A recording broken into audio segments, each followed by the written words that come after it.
तो साथियों फाइनली आप सभी के इंतजार की घड़ी समाप्त हुई। बीएड में एडमिशन के लिए बची हुई 641 सीटों के लिए लेकिन मिथिला यूनिवर्सिटी ने नया नोटिफिकेशन जारी कर दिया है और कहां पे कितनी सीटें खाली है ये भी डेटा जो है लेकिन मिथिला यूनिवर्सिटी ने दे दिया है। वैसे सभी अभ्यर्थियों के लिए खुशखबरी है जिनका एडमिशन अभी तक किसी कारण से नहीं हुआ है उन्हें भी मौका मिला है। बहुत सारे इसमें रूल जो है चेंज किए गए हैं, फिर से आप सभी को आवेदन करना होगा। पूरी प्रक्रिया हम आपको इस वीडियो के माध्यम से बताने वाले हैं, तो वीडियो को आप लास्ट तक जरूर देखें। वीडियो शुरू करने से पहले मैं आपसे एक छोटा सा रिक्वेस्ट करना चाहूंगा कि आप अभी तक इस चैनल पे नए हैं तो आप इस चैनल को सब्सक्राइब कर ले और बेल आइकन को दबा दें ताकि ऐसे ही लेटेस्ट वीडियो मिलता रहे। चलिए शुरू करते हैं।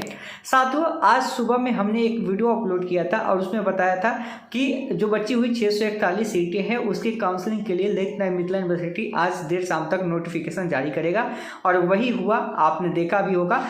वही बातें फिर से सच साबित हुई जो मैंने आपको इस बार भी बताया था। हमेशा से जो भी अपडेट आती है हम पहले ही आप लोगों को बताते हैं। तो अगर आप आगे की और भी अपडेट पाना चाहते हैं तो हमारे टेलीग्राम चैनल को और व्हाट्सएप के ग्रुप में आप जुड़ना ना भूलें, जिसका लिंक आपको वीडियो के डिस्क्रिप्शन में मिल जाएगा। तो अभी हम मिथिला यूनिवर्सिटी की ऑफिशियल वेबसाइट पे आ चुके हैं। यहाँ पे 2 नोटिस जो है जारी हो चुका है। पहला नोटिस आप अपने स्क्रीन के ऊपर देख पा रहे होंगे कि यहाँ पे पूरी डिटेल्स जो दी गई है काउंसलिंग की, यह काउंसलिंग की पूरी लिस्ट आप देख सकते हैं यहाँ पे 2 पेज के अंदर। और दूसरी डिटेल्स कि किस कॉलेज में कितनी सीटें खाली है, आप दोनों डिटेल्स देख सकते हैं। और दोनों पीडीएफ को हम अपने टेलीग्राम चैनल और व्हाट्सएप ग्रुप पे भेज देंगे, आप वहां से जो है दोनों को डाउनलोड कर लीजिएगा और दोनों को देख लीजिएगा। सबसे अहम यहाँ पे बात है कि जो काउंसलिंग की प्रक्रिया है उसे आपको समझना है। तो चलिए हम काउंसलिंग की प्रक्रिया समझते हैं और फिर आगे की पूरी प्रोसेस के लिए हम अलग अलग वीडियो आप सभी को देते रहेंगे। तो साथियों जैसा आप अपनी स्क्रीन के ऊपर देख पा रहे हैं यह लेटर जो है एलएमयू की ओर से जारी किया गया है। नोटिफिकेशन आप समझने का प्रयास करिए। वीडियो थोड़ी लंबी होगी लेकिन बहुत इंपॉर्टेंट है। अगर आप इसको मिस करते हैं तो फिर बहुत सारी गलती आप करने वाले हैं। It is to notify for admission to all the concern office. ये सब आपके लिए काम की नहीं है, जो आपके लिए काम की होगी जहां पे आपको समझना है वही बताएंगे। यह नोटिफाई किया गया है सभी स्टूडेंट को, सभी कॉलेज को, यूनिवर्सिटी को कि इसके तहत आपकी स्पेशल राउंड होगी। यानी कि आपको पता है कि इससे पहले आपकी स्पेशल राउंड की प्रक्रिया चल रही थी, उसी को कंटिन्यू किया जाएगा। लेकिन बदलाव क्या हुआ है इसको समझने की जरूरत है। इसके लिए यानी कि जो डेट दिया गया है कि 15 अक्टूबर को आज कॉलेज लिस्ट जारी कर दिया गया है कि किस कॉलेज में कितनी सीटें खाली है, इसका डिटेल्स आपके सामने आ चुका है। कल एक ही दिन आपको यहाँ पे ऑप्शन मिलेगा registration for the qualified unregistered candidate, यानी कि वैसे अभ्यर्थी जो कि एग्जाम तो दिए थे, एग्जाम में बैठे थे, पास भी कर गए थे, लेकिन किसी वजह से वे काउंसलिंग नहीं कर पाए थे। यानी कि जो काउंसलिंग की प्रक्रिया हुई थी कॉलेज चॉइस फील्ड में वह भाग नहीं ले पाए थे। तो अब उनको मौका दिया गया है कि फिर से वे अपना रजिस्ट्रेशन यहाँ पे कर सकते हैं और उनका रजिस्ट्रेशन जो होगा वह कल 16 अक्टूबर के डेट में होगा। यानी कि जो अभी काउंसलिंग में भाग ही नहीं लिए थे, यानी कि जिनका रजिस्ट्रेशन नहीं हो पाया था काउंसलिंग में किसी कारण से फर्स्ट में ही, तो वे लोग भी इसमें भाग ले सकते हैं। यानी कि सभी को मौका दिया गया है, बराबर मौका दिया गया है। आगे देखिए कि selection preference of college on portal bye login credential only one college department can selected. यानी कि यहाँ पे आपको करना क्या है कि कॉलेज को चूज करना है और यह आपको ओनली वन कॉलेज या डिपार्टमेंट कैन भी सिलेक्टेड करना है। यहाँ पे दिया गया है कि आपको प्रेफरेंस देना है और यहाँ पे ये कॉलेज या डिपार्टमेंट ही आपको सिलेक्ट करना है और यह 17 से 18 तक करना है। यानी कि आपको क्या करना है 17 से 18 तक कॉलेज चॉइस फिलिंग आपको दे देना है। जो कॉलेज आपको चूज करना है आप चूज कर लेंगे जहाँ पे सीटें खाली उसके आधार पे, और आपको 17 से 18 अक्टूबर तक क्या होगा आप उसमें आवेदन कर सकते हैं। फिर डिस्प्ले ऑफ अलॉटेड कॉलेज, जो आप कॉलेज चूज करेंगे वे आपका डिस्प्ले पे 19 अक्टूबर को आ जाएगा कि आपको कॉलेज मिला कि नहीं। क्या होगा 19 अक्टूबर को आ जाएगा। लेकिन यहाँ पे एक चीज समझने वाली है कि selection preference of college on portal bye login credential, यानी कि आप अपना यूजर आईडी पासवर्ड करके लॉगिन करेंगे और ओनली वन कॉलेज या डिपार्टमेंट कैन बी सिलेक्टेड। यहाँ पे एक नेगेटिव पॉइंट आपके सामने आ रही है कि केवल एक ही कॉलेज या एक ही डिपार्टमेंट आपको सिलेक्ट करना है, और ये कहीं ना कहीं गलत बातें हैं क्योंकि अगर एक कॉलेज आप सिलेक्ट करेंगे तो भाई आपके एडमिशन की संभावना जो है काफ़ी कम हो जाएगी। ये कहीं ना कहीं डिमेरिट है, इसके ऊपर भी हम अलग से बात करेंगे। अब बात करेंगे अगर आपको कॉलेज मिल जाता है 19 अक्टूबर को तो उसके लिए आपको पेमेंट करना होगा 19 से 22 तक, यानी कि 3000 रुपये पेमेंट आपको करना होगा। और बाकी जो प्रोसेस आपका डीडी वगैरह का है वो आपका एडमिशन प्रोसेस होगा 21 से 22 के बीच में आपका एडमिशन प्रोसेस आपका होगा। और पेपर वेरिफिकेशन जो आपको अलॉटमेंट लेटर मिलेगा उस पर लिखा रहेगा उसी के आधार पर होगा।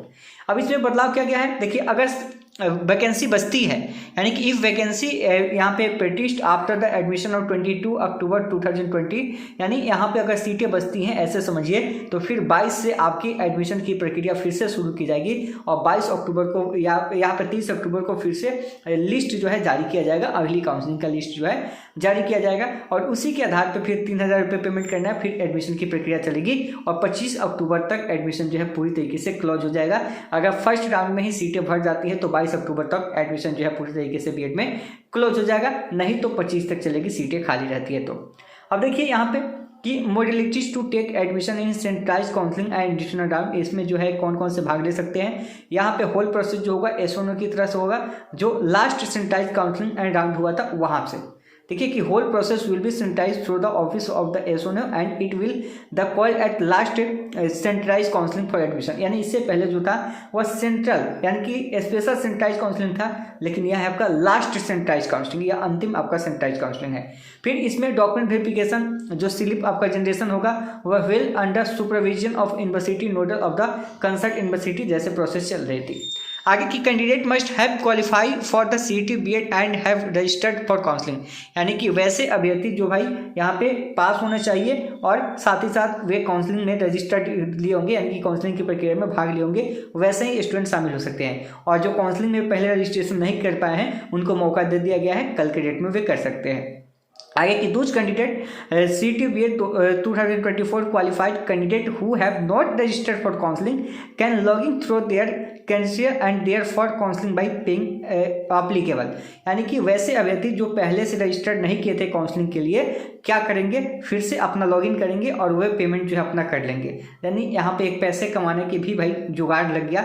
मान लीजिए कि 20,000 अगर नए स्टूडेंट अगर यहाँ पे करते हैं तो भाई 750 या 500 के हिसाब से पैसा भी तो आएगा, भले कॉलेज में मिले या ना मिले, तो ये चीज़ जो है एक पैसा कमाने का भी तरीका यहाँ से आ गया है।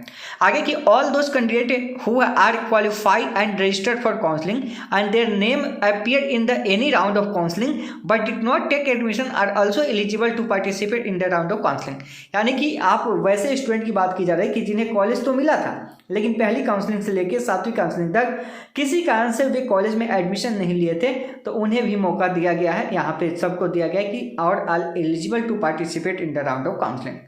आगे की candidate will check the seat ability for the respective college department, आपको यहाँ पे चेक करना है कॉलेज का जो आपका सीट कहाँ पे कितनी सीटें खाली है वो आपको चेक करते रहना है।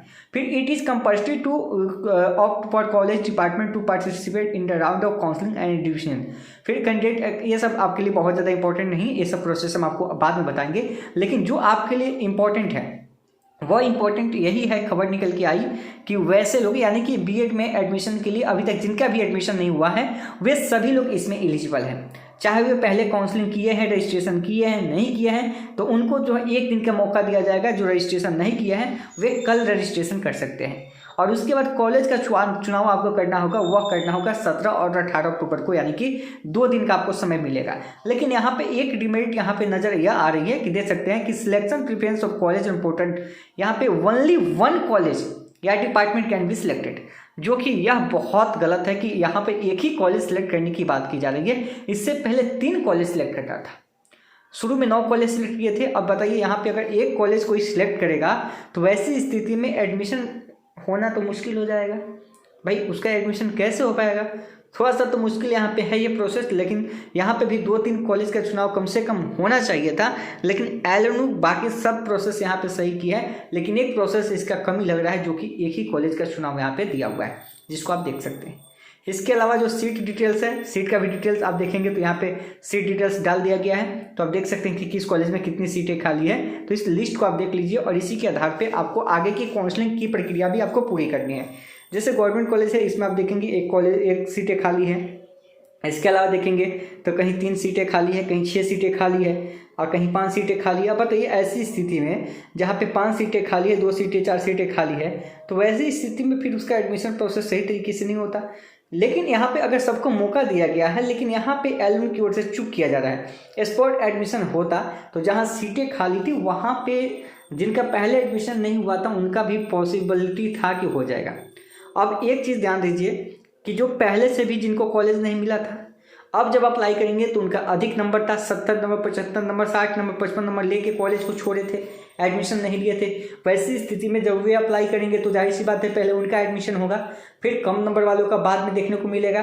तो ऐसी स्थिति में कहीं ना कहीं फिर से एक बार एलुमनी से कहीं ना कहीं थोड़ा सा हम लोग कहें तो चूक हो गई है, जो इस चीज़ को एलुमनी समझ नहीं पाया है। जो केवल एक ही कॉलेज चूज करने का विकल्प दिया गया है, ये कहीं ना कहीं गलत है।